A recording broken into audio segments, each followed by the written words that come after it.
U CBFEM metodi spojni elementi se dodaju kroz Manufacturing Operations. I to je treća vrsta sadržaja koju, nakon konstrukcijskih elemenata i unutarnjih sila, dodajemo na model, kako bi on bio kompletan za provjeru.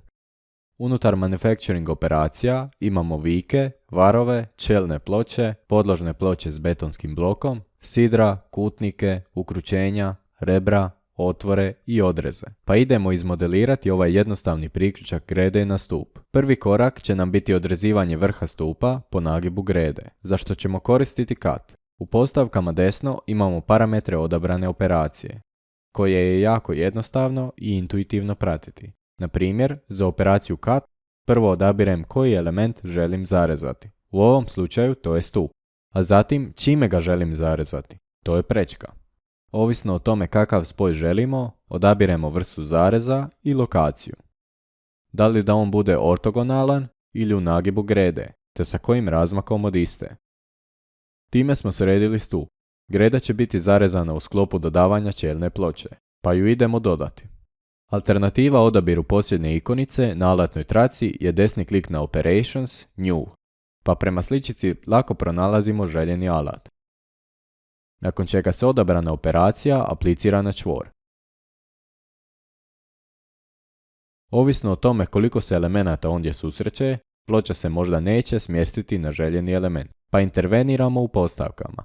Ovdje je slučaj jednostavan, ploča je na dobroj poziciji, dakle na gredi koja se spaja na pojasnicu stupa. Odmah joj možemo zadati i materijal, a ako ostaje default, uzima se materijal zadan na razini projekta.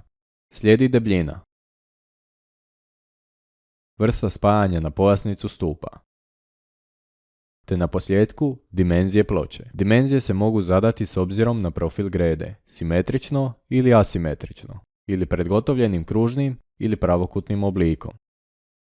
Obzirom na naš odabir, na modelu vidimo relevantne kote te dobivamo kućice za upis vrijednosti odmaka od ruba profila prema gore, dolje, lijevo i desno. Isti ovaj model raspoređivanja će slijediti i razmaci vijaka. Među parametrima ploče imamo još i mogućnost zarezivanja grede koju njome spajamo. Slijedi opcija modeliranja potpornih ploča s unutarnje strane pojasnice stupa. Općenito, po odabiru opcionalnih parametara pojavljuje se set pripadajućih postavki. Idemo na vike. Ako ranije odabranu vrstu želimo promijeniti, idemo na plus. Kako smo odabrali asimetrično postavljanje dimenzija ploče, jednakim principom raspoređujemo i vike. Pritom su na modelu vidljive kote, a razmake vijaka jednostavno nanižemo za pojedini smjer. Zatim valja označiti je li posmična površina na mjestu navoja ili ne, te definirati kako prenose posmičnu silu. Jesu li klasični, nose vlaki posmik ili su prednapeti, odnosno posmik nose trenjem. Na koncu određujemo debljine i vrste varova za spoj grede na ploču, za pojasnice i za hrbat. Ako vrijednost debljine ostavimo 0, tada se ona računa kao polovica debljine ploče koju var spaja. Debljinu pojedine komponente uvijek možemo provjeriti samo prelaskom miša preko iste. U donjem lijevom kutu se pojavljuje ta vrijednost.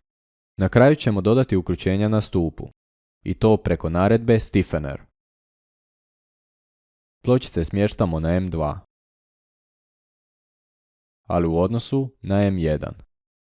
Sljedeći izbornik nudi mogućnosti pozicija ukrućujućih ploča. U nastavku sa obje pojasnice prečke ili pak samo jednom.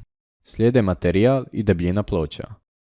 A ako ovdje ostavimo 0, ukrućenja se modeliraju u debljini ploča koje se ukrućuju.